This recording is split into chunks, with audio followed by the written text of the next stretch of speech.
G'day, welcome back to another episode. We're at the beautiful Parent Estate Hip Camp, it's called. It's down just near Treendale, just a bit east of Australind. We've stayed here before. I'll put the link up there if you want to see the video. It's a beautiful spot. You can feed the animals, which we're about to go do soon, so we'll do a little reel or something. But anyway, this I've been trying to do the best way of putting this information for you guys. So what I'm going to do is put this into 3 parts, most likely, or maybe just 2. But this part is the build pre-rego. Okay, so this is everything we did before we picked up the car, pretty much from the beginning of the build, and then I'll take you through the quick walk around. So just to start off, basically we did our weights last year. We had a Toyota Fortuner which was weighted to tow 2.8 tonne. The van is 2.85 ATM, so we probably were pushing it, but it was our first van. We didn't really know much about weights, as much as I know now anyway. And yeah, so we kind of loaded it up on a trip to Shark Bay last year, and we were really touch and go. We probably just a little bit over if I had the tank set for 100%, and I just didn't want to have that worry, or we didn't want to have that worry. So because you can see on the east coast there's a lot of people getting weighed over there. So I had a Fortuner, then before that I had a Prado, so I obviously wanted the 200 series. But second-hand market at the last year was just crazy, and they're still very, very inflated prices for a second-hand vehicle. So my mate's got a Y62 that, if you've seen the episode of going down south, he did let us borrow it, and yeah, so decided to we pretty much went to this place called Westside Auto, and they had a Y62 there and the 200, and I obviously tested a few 200s, and yeah, they're great vehicle and 100% tested. We didn't really look at the 300s because I didn't really want a GX personally, because we do like the nicety of leather interiors and stuff like that for cleaning and all that. So I tested a Y62 while I was there, and I was like, okay, this is actually a pretty nice car to drive. And then so yeah, we tested it, and then I found out that we could potentially get a GVM, including a GCM pre-rego upgrade, which is a 4200 and a 7700 GCM, and that's done by DRD in Perth, but the upgrade is available from ASG 4x4 or TSA, Touring Systems Australia, Solutions Australia in Queensland. So there's a few other brands around Australia, or companies around Australia, who do that upgrade, and that is more 4x4, just to name one of them. So yeah, we paid a deposit. I called heaps of dealerships around Perth, making sure they could allow us to do the pre-rego, send it off. We went to Millville, which have apparently just closed the other day. Went through them, and we actually, lucky enough, we did get someone's cancellation, and we paid a deposit that day when I called them up. And yeah, we had pretty much 6 weeks to organise to somehow pay for this car. But yeah, yeah, I've got Jesse on the camera today while Noah and Charlotte are having a good time over there. I am going to look at my phone occasionally just to make sure I run everything right. But yeah, did the order on about the 14th of September, I think I just read before, and then we after that then we picked it up at fully like this about the 27th of October, I think it was. So it took about 6 weeks to get the car, and then Melville, I had no delays or anything like that. I assume it was almost pretty much ready to go on the boat by the time I paid the deposit.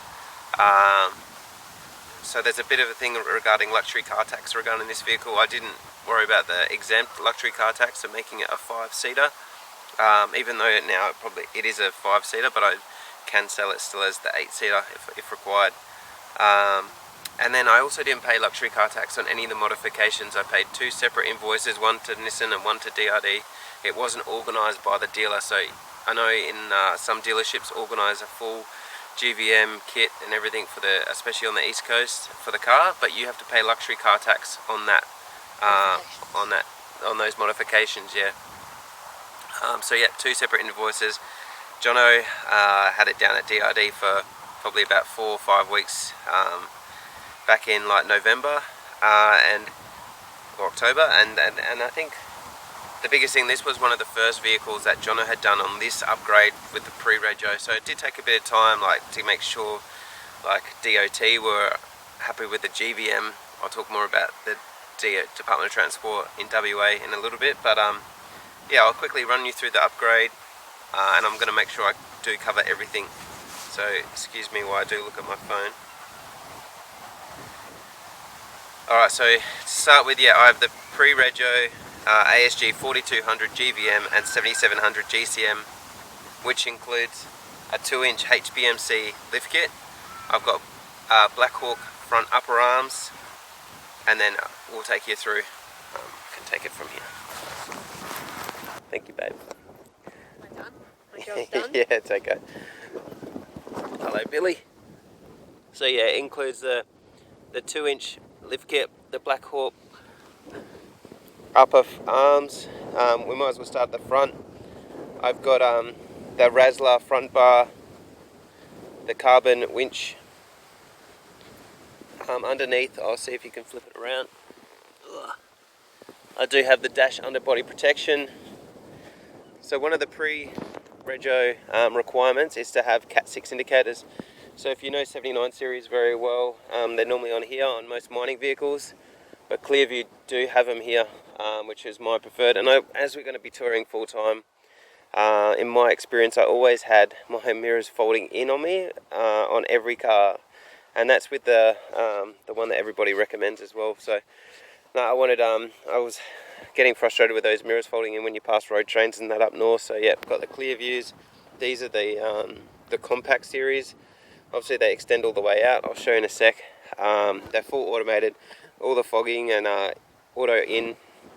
And you know, like, I'm pretty happy with them. I've used the other next gen models on my mate's car, and you know, I think that mirror gives me enough view that I can see fine.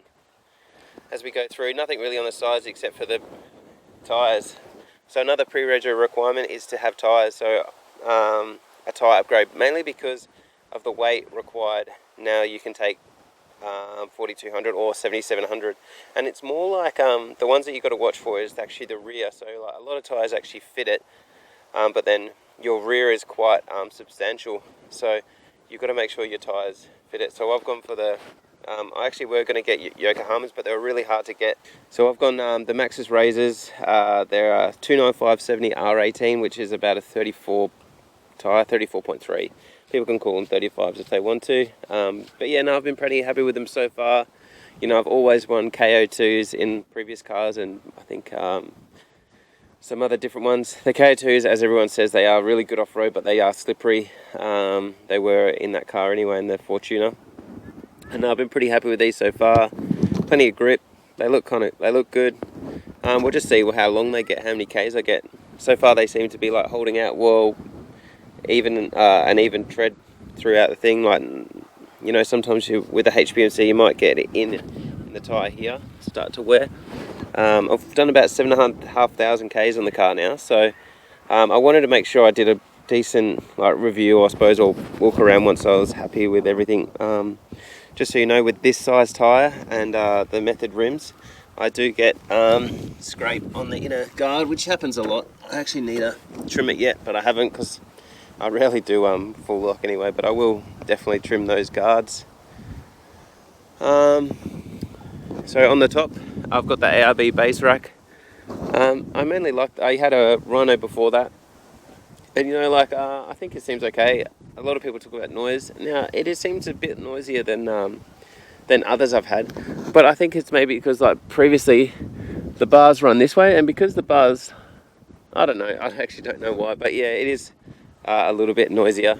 But you know, I need the roof rack. I want to put on an awning, and I still haven't decided which one I want. So if you've got any recommendations on awnings, I'm just going to get a 180. I don't want it around the boot and the boot hitting it. That's what I had last time as well, but in the Fortuner I used to be able to stop the boot because it was automatic with the Crusade, but even apparently, like, it's either up or down with this one, even if I was to upgrade it.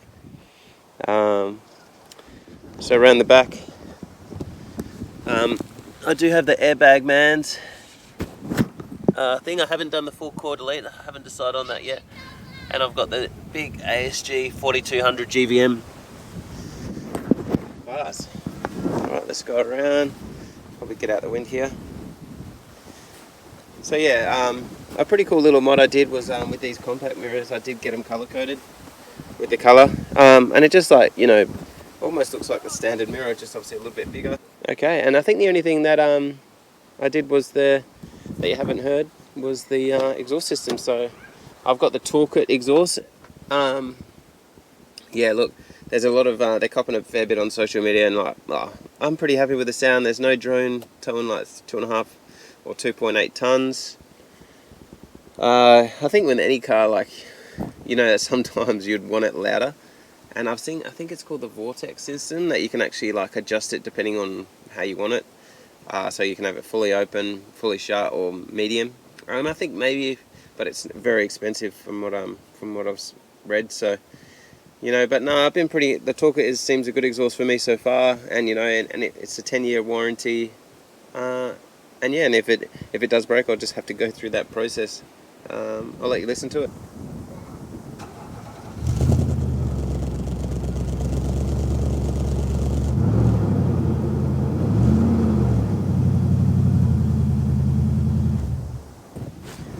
Don't know how that sounds, but yeah. What else should I say? I might as well give a little bit of a review of the Patrol so far with that upgrade. You know, like, there's a bit of talk whether you should do it pre-rego or post-rego.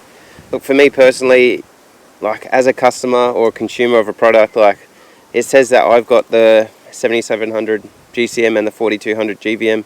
It's really clear. Like, I've got the plate.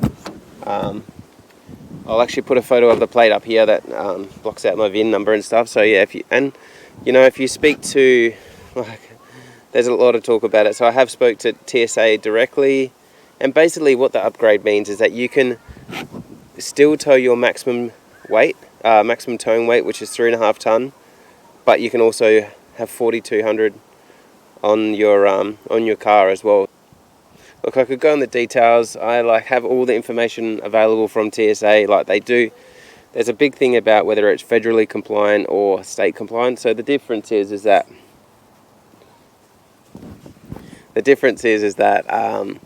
WA at the moment do not recognise GCM. So even if you like go onto your DOT right now on your current 4-drive, GCM is just blank. Even if you've got a standard car, it's just blank. Like it's so confusing. But even if you'd think it should have your standard 7-ton that this car comes standard with, which is still a lot of weight there. So yeah, for some reason it doesn't. So that's a WA. But you know, Queensland's the first one to start to actually put legislation around GCMs, and I think it's the only fair thing that they have to really start to do if they're going to start weighing and actually and finding people for incorrect weights. I think there needs to be some definitely either Australia-wide or definitely state-wide legislation about it.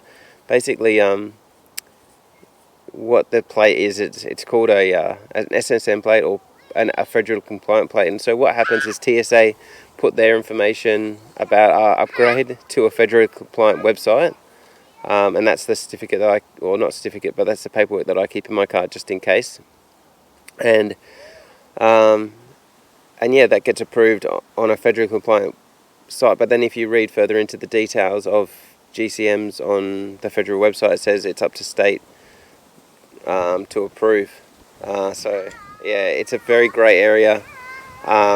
In my opinion, I think if there's a car fit for Australian standards, we should just have an Australian standard to make it easier for everyone. Because, like, you know, as most of us, we just want to do the right thing, make sure we're compliant for insurance purposes. But like this whole upgrade, everything that I've done is all on my RAC. I'm with RAC and it's all on there, so they're aware of the upgrade. I submitted it all with the paperwork that I got from DRD and TSA. And yeah, but let's hope I never have to go down that path, because I would hate it to happen. I should probably mention, like, completely not sponsored at all, this build. Yep, paid for it all, unfortunately. I'd love it to be paid for. Some people did see me at the show in January with DRD, and I just volunteered. I was like, hey, I wouldn't mind coming down, because I just thought I enjoyed chatting to people about the build and all that kind of stuff. And even the ones with RD Auto Electrics as well, which will be the next series of this build series. I enjoyed working with both, like Jono and Crystal. It was great, like chatting to them over the time, and then even spending a couple of drinks at that show that we were at with them.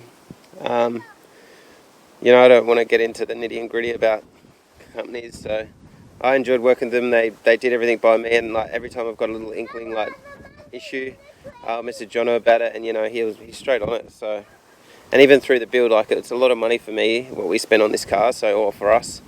So like I was like nervous about a few things when you get reading things on social media. So no, I didn't have any issues at all, and that's why like I've got a mate going right now through DRD. Like I've recommended their build through DRD, and mate of mine Kim, he's done his build through there, and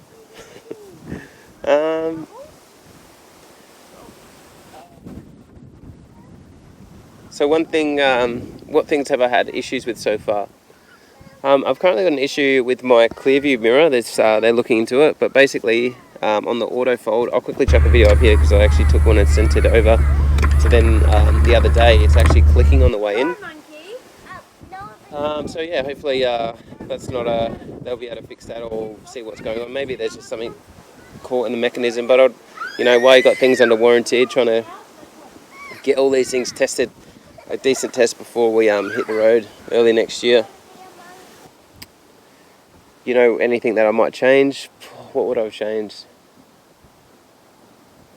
To be honest, not much. Like I really love the front bar, I love how it looks. I kind of like the chrome as well. Just a lot of people, these Razlar bars are very, very popular on the thing, and a lot of people talk about full protection regarding kangaroos, and like I don't intend to drive night that often, so we'll just see what happens. Hopefully not. Fuel economy, nah, it's a V8 petrol, so you can't expect it to be that great. But you just don't try to use it too much around town. But for towing, it's just so bloody comfortable. I think just like any big Land Cruiser or like a Patrol, it's just so nice to just chuck in 100. I drive in fifth because that seems to be the best most economical gear to drive in, not just in auto. Just cruise along, and it's so comfortable compared to like the car I had before, the Fortuner. It was screaming up and down hills and all that kind of stuff. Oh well, I hope you enjoyed this episode. Just a short one, really, just to like do a quick walk around in the car. Look, I probably haven't covered enough, like maybe what you're after. So I talk to heaps of people on social media through like Instagram or Facebook, or just chuck a comment below on this YouTube video. Alright, so stay tuned. Next part of this series, part 2, will be the inside. So what we've done in the car. If you're interested about the cost of what the outside has cost me, it was about 30k, maybe just shy. And yeah, obviously a fair bit of money, but yeah, no, it's what we want to use to travel Australia. Alright, we'll see you in part 2, or maybe on the road. Cheers, see you later.